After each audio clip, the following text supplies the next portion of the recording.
Well, welcome back, everybody. If you're just joining us online, or indeed if you're tuning in from around the country or around the world, or if you're here in St. Paul's, a very warm welcome to you.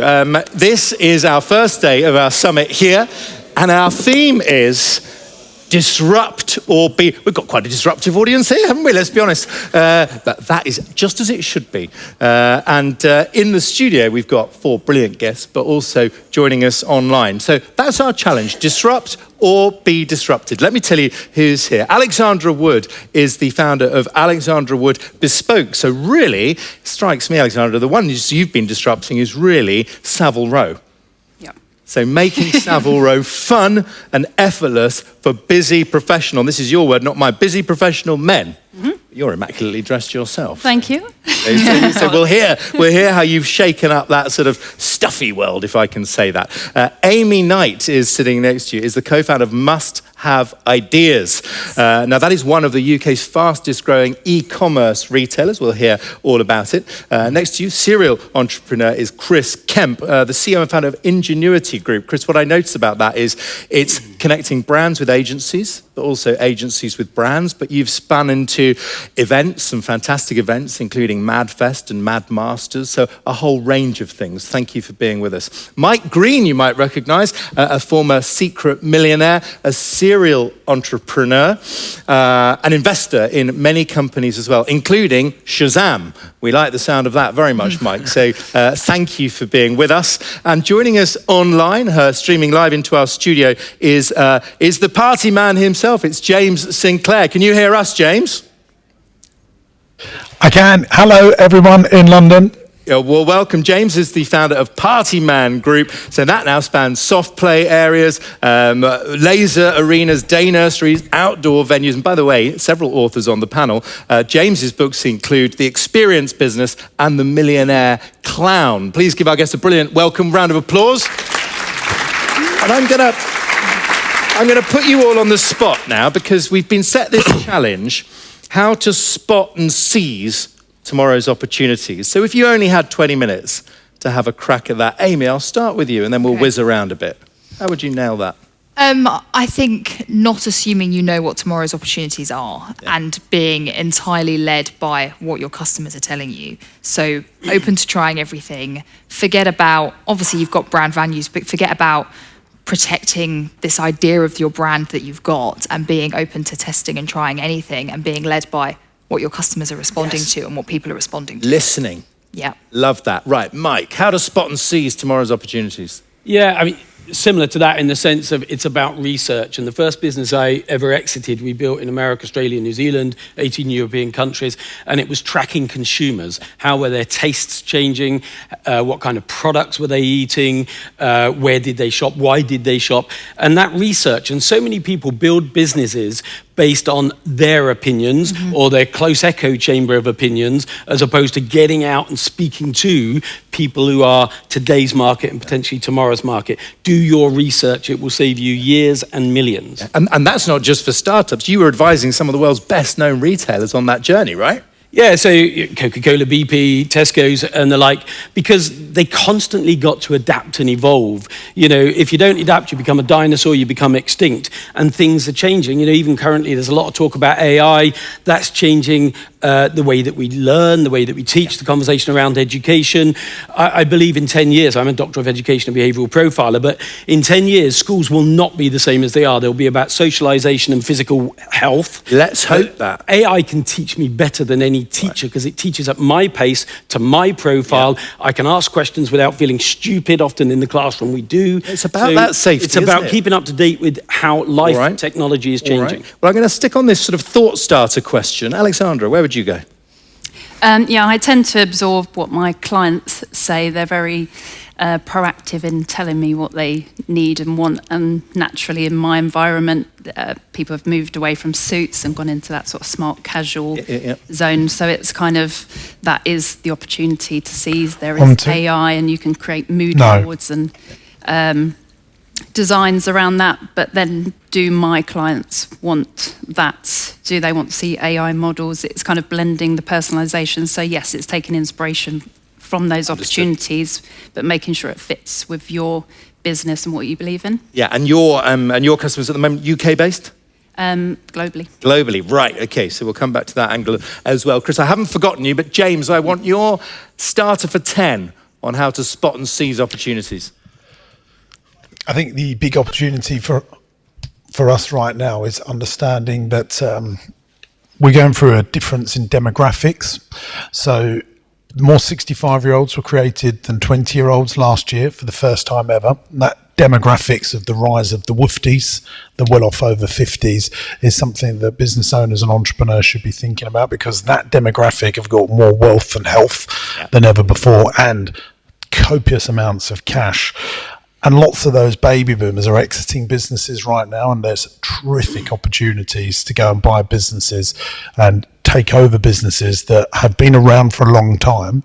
They've been around for 10 plus years, and if a business is around for 10 plus years, it's got that top 5% of businesses, and that's a big opportunity. You can buy them for such good value, and then put effort, energy and enthusiasm and all the innovation tactics of good marketing that they're not really doing, and they're just getting business because they've been around a long time. So if you could put all your innovation ideas onto stuff that's been around a long time, I think that is a huge opportunity. Yeah, to shake we've things bought up. 2 £10 million businesses in the last 6 months, and we're looking at others right now, and they are as a result of baby boomers wanting to get out, and I think that's the biggest opportunity for us right now. Thank you. So watch this space. Soft play for the over 50s. Watch this space, just to cushion the fall. Very not good. soft play. Chris, help us get started, because you've done this multiple times. You've started several things. Yeah, I think it's, to continue the theme of listening to your customers, to the industry, but I think increasingly now it's also about listening to people that work for you. I think there's quite an old-fashioned way of saying, I know best, this is how you set a business up, and I'm going to plough on, and I will listen to my customers and some industry informers. But increasingly, if you look at the way that younger people work and the involvement they have with their clients and technology and their own opinion, how you get the best out of them has changed. And that's really, really important to me in my business. I've built a business over 20 years. There's 5 or 6 businesses that sit within there. But within there, the ones that have been successful, where there's a culture from within, and those individuals that have come through the business have been the ones that have been really successful. Mm-hmm. So for me, it's absolutely vital that you listen to them and you make them part of the journey. It's not about you, it's about them as much as anything else. And that's what drives success in my mind, is that culture and that willingness of those people to take on more responsibility. I just will stay with you briefly there, James, because Simon in his opening keynote is talking about the education system, about stay in your box thinking. So is there a gem you've learned around keeping what some might see as disruptive team members because they push the business in healthy ways? Yeah, I've definitely got a few of them. And I've actually brought more in as we've grown. So, we've bought recently, the most recent example is a business called Mavfest. And they've completely disrupted the whole way events are done in the marketing services world. And they are just that. They try things, they get things wrong, they learn from that, and they go again. But I think in general, over the years, the people I've had that have been in our business and been really successful have been those people that, will come to me with some crazy ideas. Yeah. And clearly you'll listen to 3 or 4 of them, you'll put 3 or 4 into research and you ignore 3 or 4. But I think actually having those people, you need people around that in the business that I'm in to build successful business. Not the same for we'll come back to that, and I haven't forgotten to notice that one of Mike, your books, is literally titled "Failure Breeds Success." So I'm making a mental note on that. Can I just come back, Alexandra? Just remind us what you're disrupting and how you've gone about it. Yeah, so essentially Savile Row is notoriously known for being quite a traditional place, albeit a very tiny place, but it's known around the world. And pinstripe suits, and I said to someone in the green room that actually I saw a pinstripe suit and a cane the other day, and I thought, people don't want that anymore. But essentially I kind of created the business naively. It was on my sofa, I just thought, I'll just create my own business. And then it kind of grew. And what I really saw that people wanted, well, men, was to look good, to have the guidance, and I've been running my business for 18 years. So in the beginning, for me to go, oh my God, this colour would suit you, you look amazing. They were like, what? But now they're like, oh, do you think this green will look good on me? And it's much more acceptable now. So. And literally though, you headed for the physical location of Savile Row. Yeah. Yeah. Now, why did you do that? Because it would be easy to make the other case that says, look, that too stuffy, head to the freshest, hippest part, to date myself with an old word, of whatever emerging city you're headed to. Go to the edgy bit. Why did you go straight to the heart of tradition? I'd love to say it was all, pre-planned, but I was just like, that's the mecca of tailoring, I'll go there, and then realise I ruffled feathers, and I was like, oops, I don't like to do that, because I'm actually quite What do you mean? What, talk about feather ruffling. Well, they're like, the traditional path of Savile tailoring, that your apprentice who gets paid peanuts and lives in a cupboard. I kind of I did it a very different route, but it was all naivety. I was 26 then. I'd literally just had my daughter. I would also go and see clients at their offices and push her around in a pram, give her to my mum, and then go off to see clients and come back, and it was just a bit madness, really, and it's sort of great. And in terms of the engagement you've had, or not, with some of the people you've effectively been disrupting, the old school, how's that played out? I just, put my earphones in and ignore it, because my importance is my clients and helping them look amazing. It can be a bit of a distraction if you know that everyone hates you. No, I'm not sure they hate me. But it's a serious point. Do you stick to the knitting or the sewing in this case? That word disruption, James, means different things to different people. So try and push us on this, patching in, put the juggling balls down. James, what does the word disruption mean to you? And I want us to really push our Elite Business Live audience this morning to think about this. I think when I think of entrepreneurs that I've been very fortunate to meet that have done more than most in society, they are very good at making decisions very quickly. They are good at making, if something goes wrong, it's their fault, not the world. They don't blame the government, the economy. They just go forward. They're people that I think live above the line, where they take on ownership, accountability and responsibility rather than blame, excuse and denial. Everyone else, most people think it's everyone else's fault, and great entrepreneurs and disruptors say, no, this is my fault. This didn't happen because of me. They believe if it's to be, it's up to me. And that is, to me, what a disruptor is. Yeah, and Mike, help us build on this, because let's be honest, it is a word we hear a lot. It is, and I think most disruptors that I've met, or when I've disrupted something, I've not set out to be a disruptor. You've just looked at what's the best way to do this, or what do people want now that nobody else is doing? Mm-hmm. And I'll often say to people, channel your inner toddler. We learn at the fastest rate when we're 2 to 5, because we say, why? And it becomes really annoying. And then we go to school and it's like, stop asking so many questions. Or your kids say, suck up. The other kids say, stop sucking up to teacher, and so on. But until you're asking that constantly, to say, everyone's doing it this way, that doesn't mean it's the right way. Is that what people want? And you know what? I believe in this enough in my gut that there's a demand for it. But what I would say is, there's a time for it. If you're going to be the first disruptor, it costs millions, and many people go bust. And as you were talking, I was thinking about 7-Eleven, one of the world's biggest, most successful retailers in small stores. When they came to the UK, it was the first and only country they ever failed in. They exited the market. Why? Because they came across without adapting to the needs of our customers. They had gallons of drink when we used to drink 7 ounces. They were pushing coffee when we were a nation of tea drinkers. Yep. And actually, a lot of what they were doing is absolutely perfect now, but they were ahead of the time. So you want to be maybe 80% about today, because that's where it's need, that's where the demand, that's where the money is, but 10-20% to the future and journey towards that transition. Otherwise, you could just blow yourself out because you're too far in the future and not relevant and resonant to today's needs. So this is such a crucial point, isn't it? And let's get Chris and Amy on this, because Amy, you talked before about listening to your customer, listening to your users. So give us a sense of what that looks, an example perhaps of testing something. So being an e-commerce business, we can test everything our customers touch. So from our adverts to our website to our emails. And we've had a number of people look at our website and go, why do you do that? Why do you make them scroll and scroll and scroll before you tell them how much the product costs? And every single thing that we've done has been tested. There is not anything that our customer touches that has not been tested.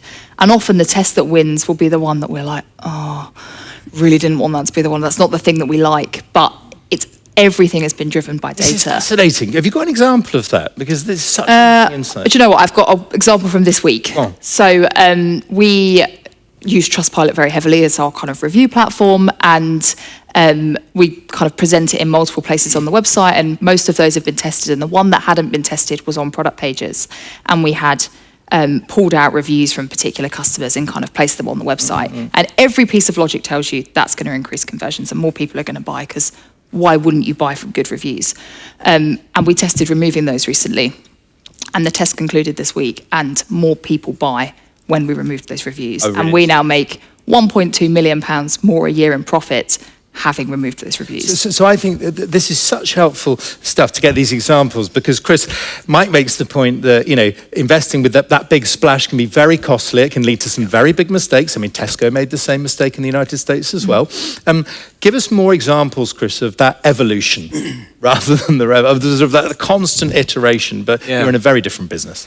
Yeah, we're in a B2B business, and I look about the journey from kind of my own journey 20 years ago. I think when I set up Ingenuity, as it was back then, it wasn't to be a disruptor. It was to set up a business that felt there was a gap in the market and a better way of doing it. Once you learned what that looked like, you realised quite quickly that then you could actually go into other areas that complemented. And a lot of people stay in their lane. A lot of people look at our business and go, cool, you do so much. But it's all the common theme is all about the advertising, marketing world and bringing it all together. So we've tried to create that ecosystem, and we've got lots of things wrong along the way. But I think where it's worked well is that we've gone in, we've disrupted an area, for example, business development. We've then set up events and disrupted that. We've then set up around how people find agencies and different talent. So we continue to try and evolve the businesses we've gone. And I think the big thing is also you go in cycles. So over the 20 years, the first 5 or 6 years, we were disrupting the whole time. We like being the new kid on the block. Then you're suddenly a bit more of the establishment, people to try and disrupt you. And then you go through that stage of working out what that looks like. And then you go again and you go again. And then I look at our journey a couple of years ago, we took some investment into the business because we had to do that because we wanted to disrupt on a much bigger level. So I think that's what you have to keep thinking about is when it comes to this, is it's not, I just must keep disrupting. It's how to keep evolving and disrupting. Yeah, that makes total sense. Thank you. So let's start to think about questions for one or all of our guests in the studio, or if you're tuning in online, I can see those as well. I suppose the only thing I'm struggling with is you've all talked very clearly about listening to your customer. And we all know the old line from Henry Ford, if I'd asked my customer, they would have asked for a faster horse, etc. Or Steve Jobs' famous distaste for focus groups. So are there ever times for our budding disruptors when you ignore your customer because the gut tells you something else, to take a leap even though no one's told you to? Mike? Yeah. I mean, you should listen to your customers, but it's really important to get a spread and also to speak to the non-customers or the lapsed customers. And actually, what I'd say to people is don't listen to the most vociferous. There's a young audience here, but the Victor Meldrews who would say, how much? You must be kidding. And then we'd cut our prices because of that loud, aggressive customer. When actually many customers won't tell you unless you reach out and say, look, we'd really like your views. Can you help us? So make sure you get a representative spread, but also speak to the non-customers or your competitors that are doing better in one area, speak to their customers. Can I very briefly get James on this? That thought of the disruptor leaping into the unknown, leap and the net will appear. Sorry, I was just reading, checking out Must-Have Ideas. What a great website. I agree with it all. Just ask me the question again, because I was just a little... Just be distracted by a fellow panelist website. We Must Have Ideas, very good website, .co.uk. So I'm just saying, I think we're all getting too bogged down in what our customers think. I think sometimes the entrepreneur needs to say, I just believe this will be a brilliant idea. No one's told me, no focus groups told me, I'm doing it anyway. But that's definitely how entrepreneurs operate and think. I do. I mean, we do secret shop our businesses. We just secret shopped our businesses over February half term, and there was some brilliant stuff that came out of that.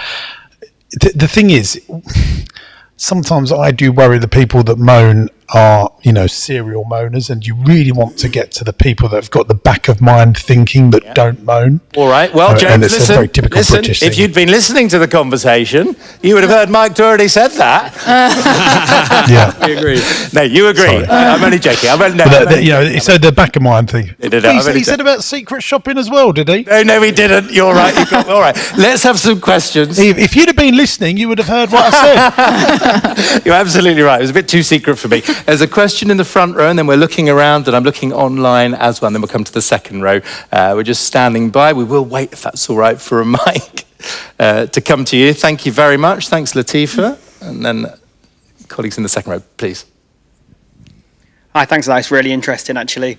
Disruption isn't something I've necessarily correlated with, but it's something that I'm looking at, I think, doing. Now you guys have spoke, so I'm in the fitness industry. I'm just a guy sat in my living room in a small town on the East Coast creating content that nobody is really watching, and I feel like I want to disrupt the industry. If you look at the fitness industry online, everything's the same. It's, and it doesn't seem to be aimed at people like me, and I feel like, coming from what you guys are saying, I want to disrupt that. Right, forgive me, sir, I'm going to pick on, because to get more questions in, pick on Alexandra. Tips on standing out, because you are world class at that. Forgive me, only to get more questions in. I want it to be like, ask me. I follow a guy called Alex Homoisy, and I actually met him in Vegas in February. So he's one to watch because he does a lot around gym stuff, but you're not just someone in your small city room. You are you with value.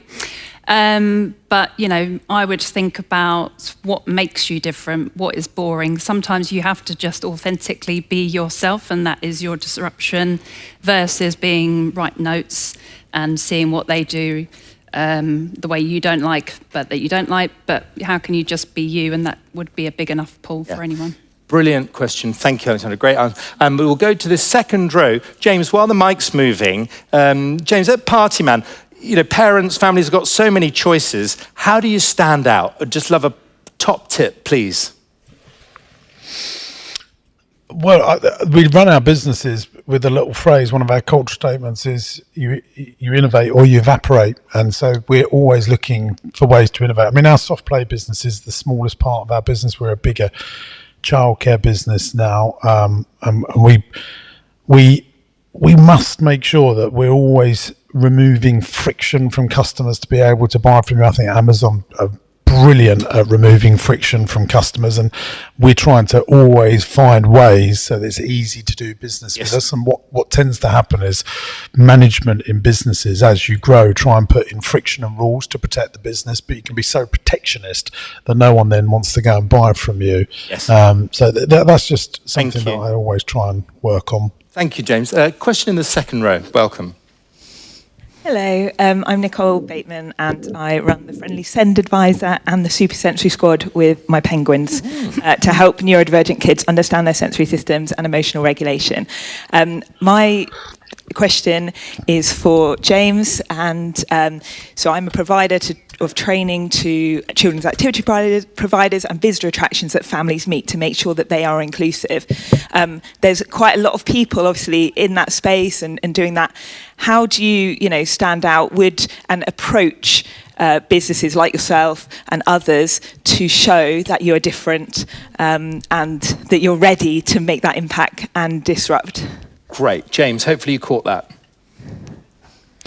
Yeah, I did. What's the actual ask? I did hear. Well, I think our guests here would love to be effectively advising activity centres, for example, on how to become more inclusive, especially for children with a variety of different needs. How should she make it easier to sell that offer in, let's be blunt, to people like you?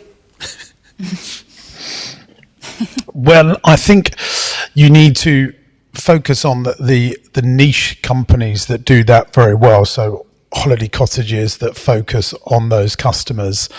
There is a lot of that business. I would be focusing on those, specialising in the niche, and there's riches in niches, and then broaden out to the wider marketplace.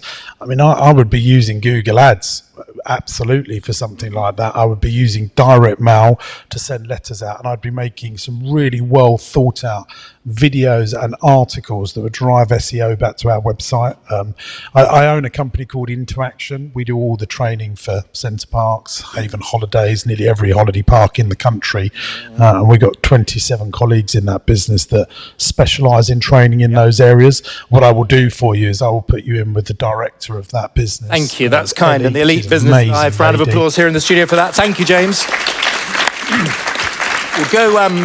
We're just going to go quick fire. We'll come back to our studio guests if there's time. Let's pick some of these off here. Amy, perhaps you could help on this one. I want to grow my business online, but I'm not great with technology. There are so many apps to use, and I'm so confused. Where do I start? And unfair to ask for a pithy answer, but that's what I'm asking. I think it's just hard work. Our business is built on running digital ads, and until very recently, I ran all of those. And before starting our business, I had never run an ad in my life.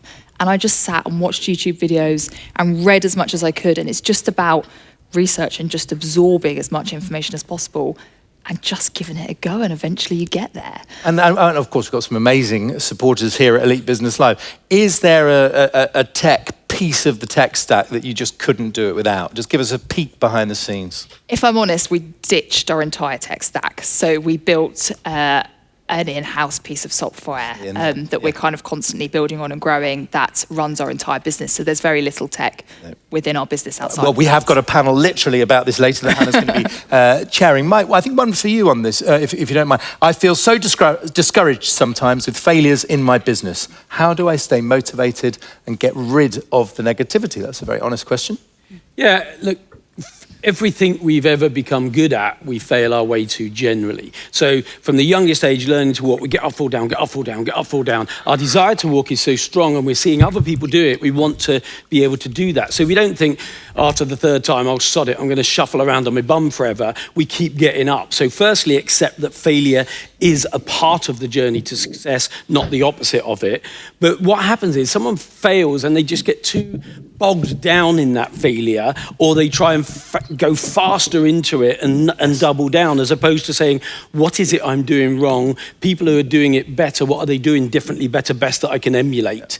So firstly, accept failure, then look to who's better and what they're doing differently. And just a thought from you, Chris, on that, because you talked about evolution, but how do you bounce back? Because hard not to take some of those personally. Yeah, absolutely. Yeah, you have lots of times in what you do in service-based businesses where you do have lots of tough days. I think you've got to just keep seeing the big picture of what you're trying to build and keep learning and bringing the people around you, feeling like they're constantly encouraged as well. I think that's the big team. And when you're running particularly service-based businesses and you're so reliant on those people, you need them to be continually motivated to drive it forward. You can't think it's just all down on me. So the people around you are absolutely vital. And why don't we just get a final tip, James, from you on that? Because what Chris is talking about there is encouraging entrepreneurship in our teams. And you've literally set up a school for entrepreneurs. A practical thought on that to finish on, please. Well, I think for entrepreneurs, there's two types of things that get a company going. It's the person that's doing the growing and the person that's doing the operating. And the reason that we've been able to grow and run all of our businesses is because I'm absolutely in love with management. And I think people need to be talking about management more. Entrepreneurs get rewarded for rolling the dice, giving it a go, but actually you need these really good day-to-day people around you that are looking after that day-to-day. So then the entrepreneur has all their staying power, mental power to go and grow the business, knowing they've got really good people operating the business. And that's why I have a little coin a phrase called E plus M equals S. It's entrepreneurship plus management equals success. If you can find some great management, your life changes so spectacularly. Excellent, first class. A brilliant note to end it on. And so interesting to hear such a sort of structured and thoughtful sort of framework from someone whose business on the face of it is about the parties and the good times. And that is what has made James so successful. Thank you very much to James, to Alexandra, to Amy, to Chris, and to Mike. Thank you very much indeed. Can I just say one more thing? Thank you, please. As our... Oh, James wants to say one more thing, I'm being told. Why not? Why not? can someone please put me in contact with Amy? I want to interview her on my YouTube channel because really impressive. I was just reading up about it. So we'd be if anyone can make that happen for me, honoured, I'll get her on my YouTube channel. We'd be honoured to do that. Let's have another round of applause for James and the whole group of guests. Thank you. Elite Business Live is a connecting force once again. Thank you. Really interesting there. Ringing in my ears is Mike's comment there about talking to the people who aren't our customers or who used to be our customers. Really powerful thoughts there from all of our guests. Now, here's what's going to happen next, and I'm saying this to everyone here, but also online. Our next keynote, so at this podium on all things technology and a good dose of AI, but really pushing our thinking on this, is somebody we're very lucky actually to get speaking in the UK because he has spoken in over 50 countries and counting around the world. That is Andrew Grill, who will be our next keynote. And then we've got a really interesting conversation themed around efficiency, but at what price? So in other words, let's really explore the practical upsides about deploying some of these emerging technologies in our businesses. So we'll get the real deal on that from our next group. Now, quick note on the breakout sessions as well. If you'd like a change from the usual, want to get more involved, we've got the interactive breakout sessions and you'll need to sign up for those. And if you're online, that's at the top of the screen on what's on. So the next session we're going to be starting is going to be at 10:02, and that is all about, that next breakout session, forgive me, is at 10:55, and that's on how to supercharge your business with AdSmart, and that's from Sky's Kurt Edwards. We might have seen Sky's adverts for Elite Business Live. Thank you very much indeed to the team. And otherwise, we'll see you back in the main studio at 10:02 for a keynote with Andrew Grill. Now, waiting behind the scenes, hopefully listening to that panel, is my co-host with the most, Hannah Previtt. Hannah, can you hear us? I can indeed. That was a great chat. I really enjoyed, particularly towards the end when you were talking about management. That's a theme that comes up again and again when I'm interviewing people for the Sunday Times. And they reiterate that point really, that if you have a great senior management structure around you, it frees you up so you can do basic human things like go on holiday and spend time with your family. So totally. And you might have noticed, Hannah, we only scratched the surface of the questions in the room, so I know you'll have lots more up your sleeve. Hannah, with you and the team backstage, over to you. Thank you, Ollie. And I'm delighted to be joined first by Alexandra. Welcome to our backstage lair. So I really loved hearing from you when you were talking about ruffling feathers. I think it's so interesting because you're going in and disrupting this kind of staid old industry. Would you say you've had to have quite a thick skin? Yeah, which I don't notoriously have. I'm a bit of a softie. So that's why I tried to sort of really stay in my zone and just be like, am I doing the best by my clients? Do they love what I do? Am I still loving what I'm doing every day? And kind of just staying with that, because otherwise it can knock you off guard. But yeah, so just stick with it. And in terms of growing the business, is it just you? Do you have a team? Are you planning to expand further? Just paint a bit of a picture of the company as it stands. So I have a small, intimate team. I think it's really important that they're all work to the bone. No. But that they're all really involved with their roles and integrated with who our client is. I'm always like, whoever it is, marketing, my assistant, etc., and other members of the team, you know, do you really know this person? See, I have a small team. We are slowly building, but actually, because of the level of which we work with clients, and it's quite high cost investment, we do anything from suits to huge wardrobes, so we have less clients, but there's more focus that needs to go into all of the small moving parts of business. Yeah. Fascinating. And because it's your name above the door, yes. Is that, because that can be obviously a kind of blessing and a curse, can't it? Because obviously you've built the business around you and your amazing talents. But if you expand to the point where you have multiple designers on the team, then people will still want to see the original, right? Yeah, this was an interesting thing, because my daughter said, "Mum, why did you choose your name?" And I was like, "I don't know. It was just like, I need a business name, let's put my name." But actually, and people always say it's going to be so hard for you to sort of remove yourself. But clients have said, as long as someone is very similar personality-wise and has the same passion and love of the product and how I look and ultimately feel, I don't have a problem seeing someone else. So step by step, I'm kind of moving to the bigger projects, and then other team members are moving to looking after people who want suits, and not smaller because everyone's valuable, but just so that I can kind of step away a bit and create and push the overall vision. And what's it like, if I can ask, dealing with men all the time? And particularly, so I was with a female founder yesterday, and she was like, I design sportswear for women. I'm a woman. I know how I want it to feel on my body. I try everything on myself. Yeah. Clearly, you can't do that. So what's it like tailoring for men when you don't have a man's body? Is it just about a kind of experience? It's a good question, to be honest. I started doing women's wear, and it was only because one of the ladies asked me if I could design a suit for her husband's 50th. Elm at first was jumping out of a birthday cake. Wow. I mean, mental. And I thought, that's cool.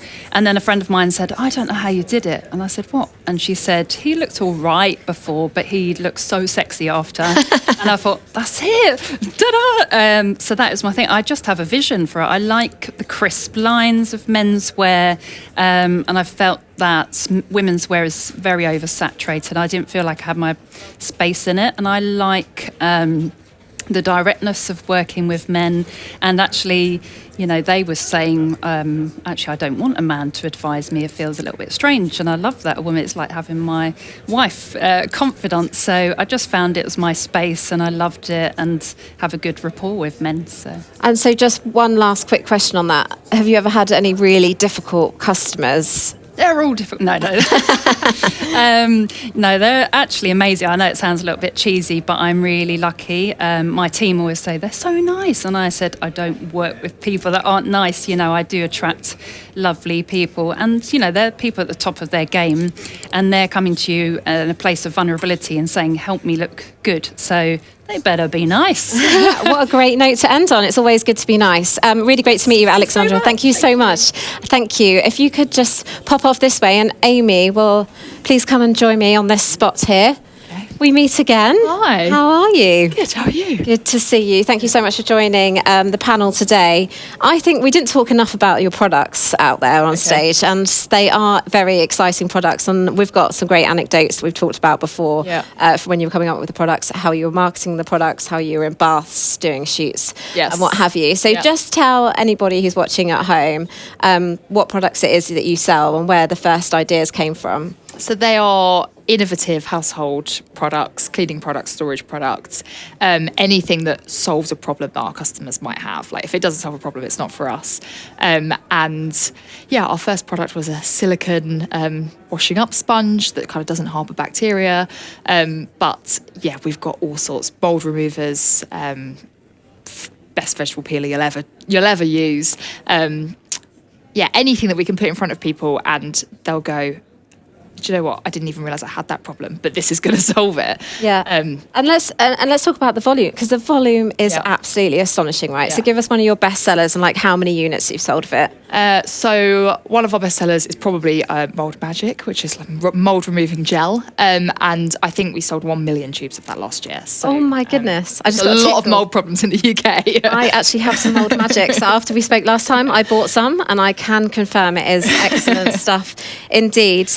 So tell us a bit about your shopping channel, because I don't think you got to talk about that so much today on the panel. So home shopping channel, historically super high investment cost to set something like that up, but using AI, you've managed to do it for a fraction of the cost. So tell us a bit about that. Yeah, so our kind of experience is selling product via video. It's what we do, obviously via social media, and home TV shopping is just another kind of form of doing that. So it felt like the natural kind of next step for the business. It's something that we felt that we could do well, but running a live shopping channel is just prohibitive with the costs. So we pre-record everything in segments. So a segment can be anywhere between kind of 30 seconds and 8 minutes long, and there'll be kind of multiple versions of that segment recorded. So it might be a host saying, happy Wednesday, happy Tuesday, good morning, good afternoon. And then our software stitches all those segments together to give the impression of it being live. But actually, these different segments could have been reported months apart. But it's clever enough to know what day of the week it is, and if it's International Women's Day and whatever else is going on, so that it can stitch all of that together and give you the impression of a kind of fresh show. And it means that every kind of hour that you watch, although you may have seen chunks of that before, no hour will ever look the same because it will have been kind of built together differently. Absolutely extraordinary. And how's it going? How's it going down with? Really well, yeah. We've got, I get letters from customers saying how much they love watching it, which is really, really lovely. But yeah, it's going really well, and we're looking at growing that and putting it onto other platforms, because we're not on kind of every platform at the moment, and also looking at kind of how we can expand in terms of product and hosts and things as well. Do you do any of the presenting on that, Amy? Because I know you're a bit of a face for the business, aren't you? Yeah. I don't do it day to day because I just don't have time. Yeah. But when we do live shows, I'm there. I present the live shows because it's just really good fun. I can imagine it sort of gives me Apprentice vibes, you know, when they do the live home shopping. Yeah. I feel like it's that in my head, but I'm sure it's much more successful. I hope so. Amy, thank you so much. Thank Lovely to see you again. Thanks, thank you. Right, who's up next? Chris?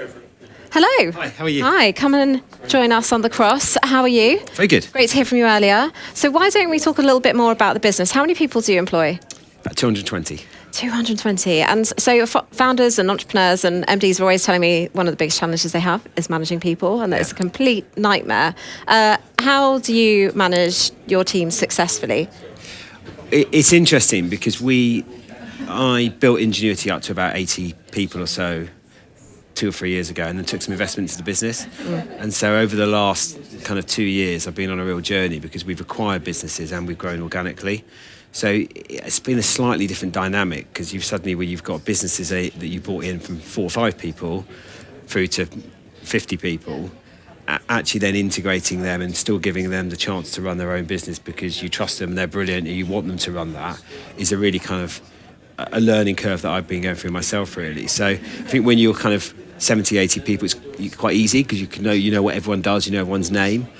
I think when you then bring businesses in and you want to kind of integrate them, but you also want them to be their own brand in their own right, it's a slightly different challenge. So that's been a challenge for me over the last couple of years, is how I work with those leaders and those entrepreneurs that are still running those businesses versus the people that have worked for me in Ingenuity for so long. So it's trying to get that right balance. Really interesting, and I often hear it from the founder's perspective on the other side, so the businesses that get acquired, and then, you know, if that relationship doesn't work out, it can be really bad for all parties involved, right? So, and what about Gen Z? So at the Times, readers get really incensed when we write about Gen Z, and, you know, Gen Z are impossible to manage, they have impossible expectations of their employers now, they want us to fix all their problems. What is your top tip for employing Gen Z? It's a bit naive, isn't it? Because they're not going anywhere, and it's a generation, and it's people, fundamentally. So, you know, I think for me it's about, I was just talking to one of the panelists, is that when I look about when we set this business up 20 years ago, how people did sales, they're in there every day, you know, you'd be pounding the phones, you'd be doing things in a certain way. People obviously don't work like that anymore for loads and loads of different reasons. So we're constantly talking about how you get people back in the office, how you do this, how you do that. But I think you just got to get the right balance, and I think you've got to treat them in a different way than you would probably treat it to yourself. I think it's naive and old-fashioned to say, well, it worked for us. And you've got to listen to those people, and because they're motivated by slightly different things. You know, they want to have a bit more autonomy. They want to learn in a certain way. And I think it's all about bringing them part of that journey and giving them the opportunity to go and do stuff. So we've got a couple of people in our business that particularly spring to mind. One is it's so great on all the AI, so I've given him that project. So the responsibility, because he knows it better than me, so I can learn with him. And actually taking him on that journey is really, really then important for the rest of the team as well. But I think you can't lose some of that old-fashioned value stuff as well, as, you know, get the younger generation into those big meetings, make them feel good about it, put them under a bit of pressure where they're not expecting it, and then see how they thrive under that. So I think it's just a modern way of evolving. And if you can't do that, then I think we should blame them. You should blame yourself. Wow, what a powerful note to end on. Thank you very much. And we should chat for the Sunday Times. I'll drop you a line. Yeah. Thank you. Brilliant. Thank you. Take care. And last but no means least, Mike, come and join me on the cross. Hello. Hi, how are you? I'm good. Good to meet you. So you guys touched on it a bit on the panel about kind of failure and bouncing back from failure. And it's one of the things that I often get asked when I'm hosting events and things. One of the audience questions will always be, like, I've had a really bad day. I was going to use some Simon Squibb's language then, but yeah, I've had a really crap day. or I've lost a deal, I've lost a customer. I saw somebody post this on LinkedIn the other day, a really important customer. Yeah. Like, how do you pick yourself up the next day? Yeah, I mean, the first thing that comes to mind as you're saying that to me is don't make a bad 5 minutes a bad day. You know, don't make a bad day, a bad week, a bad month, and so on. So focus on how bad it really was and what element of it was bad. And I remember when I'd be away a lot building my business, and I'd always do the bath bottle bed thing with the kids, and I'd ring up, and the first thing I'd say is, what was the best thing about your day? And they would say, nothing. Sometimes they just didn't want to be positive, you know. I say, it must have been something good. Did mummy cook you a nice meal or whatever it was? And it's try to reframe your mind to what was good about it, you know. And actually, I love a book called The 6 Minute Journal. You can buy it on any bookshop or Amazon or that. Not one of yours, is it? No, it's not. It's not. but I wish it was. But it's about 3 minutes of gratitude in the morning. What am I really grateful for? Sometimes it's just waking up, great coffee. It doesn't have to be big things. And 3 minutes at the end of the day, what am I grateful for? But also accepting we learn through failure. It's really important. And as long as we learn, we don't stay there. The only way to be a failure is if you don't move on through it, and if you stop there. So if you're going through hell, keep the hell going. Don't stop there. Yeah, great tips. I love that. You were on Secret Millionaire. Yeah. Tell us, what was that like? Do you know, at the time I was doing a lot in Australia, and so I got this call, and I'd not heard of it because I wasn't watching telly. I was like a mad entrepreneur working all the hours, never watched telly and stuff. And I was asked to do it, and tell me a little bit about it. I was interested in the psychology, and I came from poverty myself, so I sort of wanted to see what it would be like to be back in those environments, because you go undercover and they find a dreadful place for you to stay. So, yeah, paint a bit of a picture. What was your episode? So my episode was in Peterborough, and because I'd been working away so much, they let me do it in my hometown, because I said I'll only do it if it's close enough to keep in touch. So for 2 weeks, in effect, they put you in a house, they find the grottiest house they can, you know, mould in the kitchen, they not clean, they say, that'll do, we'll put him in there. And then they give you £68, it was then, a week to live on, so you're not allowed your nice clothes, your phone, and so you really are down in the sort of charitable mindset, if you like. I remember the first morning I got up, I thought I'll go for a quick run before the crew come, and I saw this lovely Greek coffee shop. I thought I'll go and get a coffee, bought a copy of the Times, whatever. I thought I'm reading it, and then I thought, shit, I've spent my day's money and I haven't had any food yet, kind of thing. And it really took me very quickly back to when you're on the receiving end of charity, it's hard to see the positive. And it was great to get me in that mindset, but it also changed me. I mean, I thought it'd be interesting intellectually and to feel how I felt differently, but it impacted me so much. I decided I sold all my businesses within 3 months globally to be at home. I retired at 46, thought I'd never work again. That didn't last. I got and I was driving my wife and kids crazy. But I do a lot charitably now, a day and a half a week, in different ways. And I recommend every business person, every person, get involved with stuff locally, because if you are having a bad day, there's always someone having a worse day. And actually, it's kind of inverse psychology, and you shouldn't just feel good because you're better off than most, but actually you feel good even if you've had a bad day, knowing they've had a worse day. Yeah. You know, the hard saying of, if you feel like your legs are aching after a run, try and tell that to someone who's got no legs. You know, it's like, come on, really, have we got anything to moan about? One of the key things I'm taking from that is that you bought a copy of the Times. So thank you from us to you. Just one last quick point, if I may. So you mentioned there about your children, your wife and your children. It's a question that's often asked a lot to female entrepreneurs, but less so to men. Do you have any regrets? Do you feel like you missed out on things with your kids because you were working so hard? I never... we can't change the past, so I never sort of dwell on that. But it was doing Secret Millionaire made me realise that my girls at the time would have been, what would they be? So it was 12 years ago. They'd have been 14 and 11. And that was kind of a pivotal age, because they were coming into teenage, and I got 6 sisters, and so I know what that's like, and I was brought up by a single mum, and so I'd lived in this sort of female world mostly. But I realised I need to be there, and I am missing it. Parts of it gave them a great work ethic, and when I was home, I wasn't a golfer, I wasn't into football, I wasn't those things, so I was fully engaged, fully immersed, but I wasn't home enough.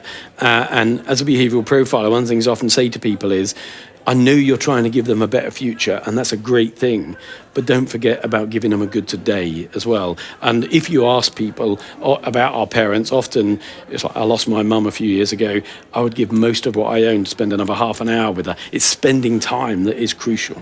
Wow. What a powerful note to end on. Thank you so much, Mike. It's been such a pleasure to meet you. Thank you very much. I'll join you very shortly.